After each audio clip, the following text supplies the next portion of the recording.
فاتبعونی،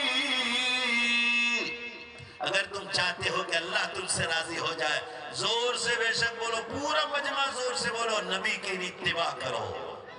بے شک نبی نے اتباع کر کے قدم قدم پر چیز بتلائی۔ نبی صلی اللہ علیہ وسلم نے فرمایا کہ ٹیریس پر اوپر چھت پر نہ سو جس کی باؤنڈری نہ کی ہو، چاروں طرف دیوار نہ کی ہو، ایسی جگہ سونے بھی مت جاؤ۔ پیشاب کرنے کا طریقہ بتلایا ہے، قبلے کی طرف نہ کرو، قبلے کی پیٹھ بھی نہ کرو، کھڑے کھڑے پیشاب نہ کرو۔ آپ نیچے کھڑے ہو اور پیشاب اوپر جا رہا ہے جس سے چھینٹے کپڑے اور بدن پر آئے نہ۔ بند ٹوائلٹ میں قبلے کی طرف اور قبلے کی پیٹھ کی اجازت نہیں، تو کھلے میدان میں تو کبھی اجازت نہیں ہوگی۔ نماز مسجد میں پڑھی جائے گی، کبھی مجبوری ہو تو گھر میں پڑھے آدمی، مگر جماعت سے پڑھے۔ مگر راستوں پر نماز پڑھنے سے منع کیا ہے، جہاں سے لوگوں کے آنے جانے کا راستہ ہے۔ جلوس نکال کر کتنے ہوشیار مسلمان روڈوں پہ نماز پڑھنے شروع کر دیتے، جلوس نکالتے۔ یہ سب گناہ کی بات۔ آپ کی ایسی نماز کی اللہ کو کوئی ضرورت نہیں۔ مشکات شریف میں حدیث آئی ہے، 7 جگہ ایسی بتلائی جہاں نماز پڑھنا گناہ۔ آپ پڑھ رہے ہو نیکی کا کام، مگر آپ اپنے سر پر گناہ لے رہے ہو۔ جانوروں کے باندھنے کی جگہ پر آپ نماز نہیں پڑھ سکتے، یا وہ پیشاب استنجا کرتے۔ آپ لوگوں کے آنے جانے کے راستے پر نماز نہیں پڑھ سکتے۔ آپ جانوروں کے سوراخ میں جہاں سانپ بچھو رہتے آپ پیشاب بھی نہیں کر سکتے۔ آپ کو زندگی گزارنے کا طریقہ بتلایا۔ کسی سے بات چیت کرو تو مسواک کر کے، منہ صاف کر کے بات چیت کرو۔ رسول اللہ صلی اللہ علیہ وسلم لوگوں سے بات چیت کرنے سے پہلے، اپنی پاک بیویوں سے بات چیت کرنے سے پہلے آپ مسواک فرماتے، بار بار جگہ جگہ آپ مسواک فرماتے۔ مسواک نہ کرے کسی کو تو منجن کرو، کولگیٹ کرو، اصل مقصد شریعت کا دانت اور منہ کی صفائی، مگر کرو۔ مگر یہ جبڑے مضبوط ہوں گے مسواک کے ذریعے سے۔ پیلو کی لکڑی جو بازار میں ملتی ہے، یا نیم کی لکڑی، یا جناب زیتون کی لکڑی اگر مل جائے، اسی سے دانت مضبوط ہوں گے۔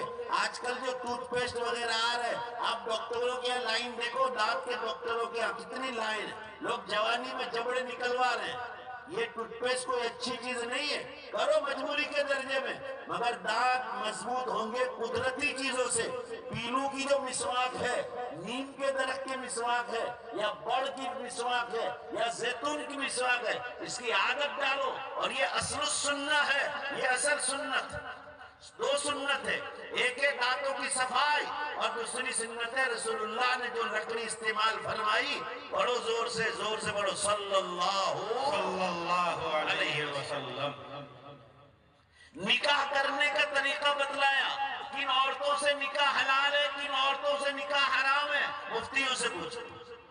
طلاق کتنے پر واقع ہوگی، کتنے پر نہیں ہوگی، طلاق سنت کون سی ہے، طلاق بدعت کون سی ہے، کون سی طلاق سے اللہ ناراض ہوتے، ساری تفصیلات قرآن میں بتلائی۔ حلال جانور بتلائے، حلال پرندے بتلائے، حلال مرغیاں بتائی، جو جانور اور پرندے حرام ہیں ان کی بھی تفصیلات بتلائی۔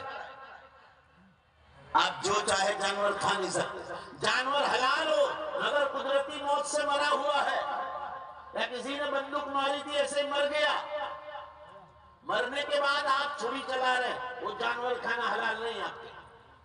مر گیا پوری طرح اور پھر آپ چھری چلائیں، نہیں، زندہ ہے اور آپ چھری چلائیں، اور اس میں بسم اللہ اللہ اکبر کہہ کر آپ اللہ کا نام لے کر کھائیں تو ہی کھانا جائز ہے۔ ورنہ یہ جتنی کمپنیاں یہودیوں اور عیسائیوں کی ہے، ان کمپنیوں کی جو ہوٹلیں بنی ہے وہاں کبھی بھی کھانا جائز نہیں، بہت بڑا گناہ۔ جھٹکے کا گوشت کھانا حرام ہے، یہ قرآن میں لکھا ہے۔ یہ اسکول والے نہیں بتلائیں گے، یہ کالج والے نہیں بتلائیں گے، یہ یونیورسٹی والے نہیں بتلائیں گے۔ ماں باپ کی عزت کیا ہے، ماں باپ کی خدمت کیا ہے، یہ اسکول کالج والے نہیں بتلائیں گے، یہ مدرسے والے بتلائیں گے۔ بیوی کا حق، شوہر کا حق، اولاد کا حق، پڑوسی مسلمان کا حق، پڑوسی غیر مسلم کا حق، دادا دادی نانا نانی کا حق، بھانجے بھتیجے نواسے پوتے، ان سب کے حقوق اللہ نے بتلایا۔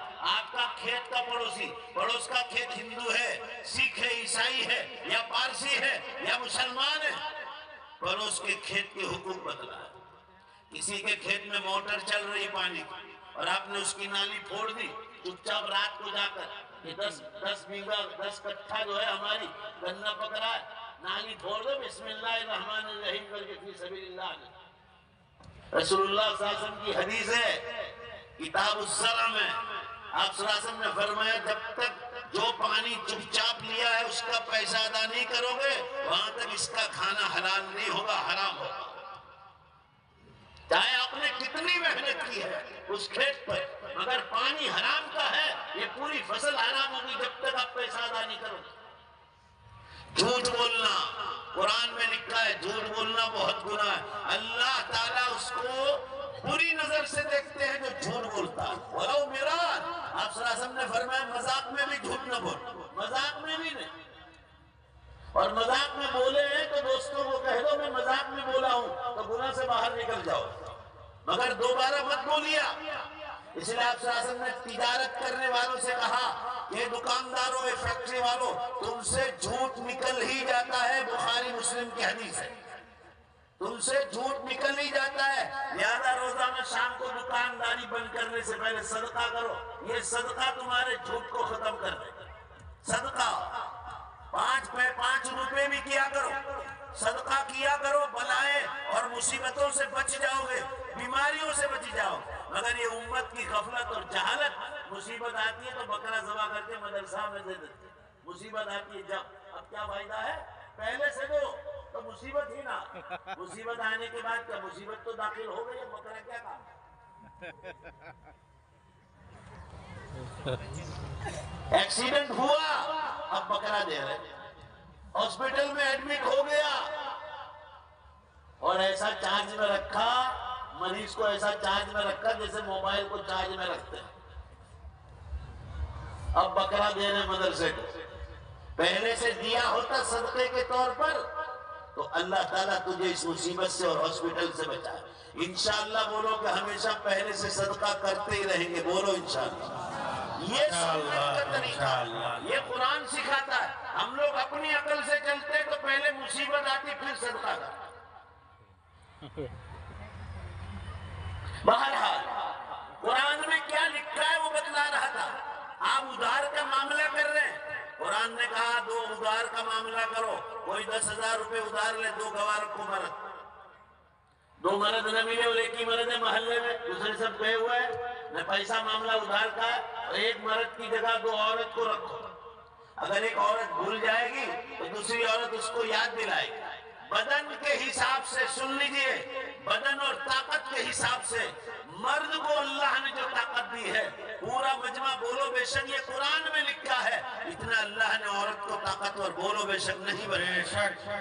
عقل کے اعتبار سے بھی مرد کو جتنی طاقت دی ہے عورت کو اتنی نہیں دی۔ اس کا کوئی یہ مطلب نہ نکالے کہ اسلام میں عورت کو دوسرے درجے کا نمبر دیا ہے، نہیں، نمبر تو دونوں کا ایک ہی برابر ہے۔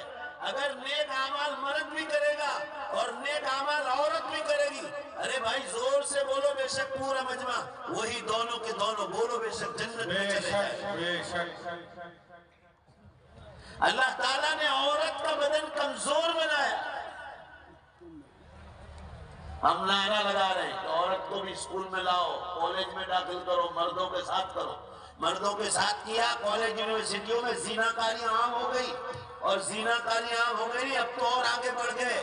بہار میں کتنی مسلم لڑکیاں ایمان سے ہاتھ دھو رہے ہیں، ایمان سے چلی کالج یونیورسٹیوں، اور نمبر 2 پر جو بازاروں میں جاب کرنے اور کام کرنے جا رہی، ان میں سے بھی بعضوں نے ایمان چھوڑ دیا۔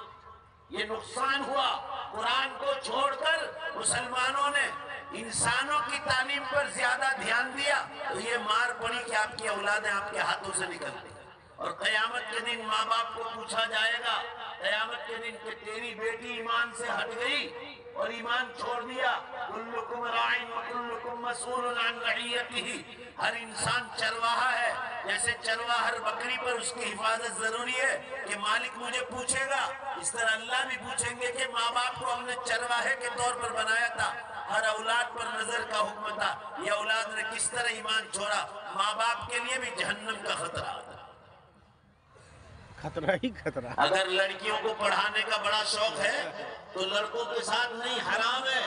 یہ جو قرآن کے بچے حامد ویسی حروف پڑھانے کے لیے مدرسہ نہیں قائم کیا، اس میں تفسیر پڑھایا جاتا ہے، فقہ اور مسئلے مسائل پڑھائے جاتے ہیں، حدیث کا درس ہوتا ہے، سب چیزیں پڑھائی جاتی ہیں۔ قرآن میں یہ لکھا ہے کہ مرد اور عورت کا مدرسے میں بیٹھ کر بھی بالغ لڑکا اور لڑکی، بھائی پورا مجمع زور سے بولو، ایک کلاس میں بیٹھ کر ایک درس کا میں لڑکے اور لڑکی بالغ ہو جائیں ایک ساتھ بیٹھ کر، میں آدھی بات بولتا ہوں آدھی آپ کو زور سے بولنا ہے، ایک ساتھ بیٹھ کر دینی تعلیم لینا بھی جائز نہیں ہے دینی تعلیم بھی جائز۔ جب دینی تعلیم ایک کلاس میں بیٹھ کر جائز نہیں تو دنیاوی تعلیم ایک کلاس میں بیٹھ کر کیسے جائز ہوگی؟ سوچ لو ذرا۔ بہرحال قرآن پاک میں اللہ تعالیٰ نے بڑی تفصیل کے ساتھ زندگی گزارنے کا طریقہ بتلایا، معاملات، آپس کے معاملات، رہنی سہنی، جیسے میں نے شروع میں آپ کو بتائی، کھانا پینا سونا اٹھنا بیٹھنا سب چیزیں شریعت کے مطابق۔ بہرحال یہ وہ قرآن ہے جس کو چھوٹے چھوٹے بچے مدرسہ تنظیم المومنین اور دوسرے سارے مدارس میں حافظ قرآن، یہ اللہ نے حفاظت کی ذمہ داری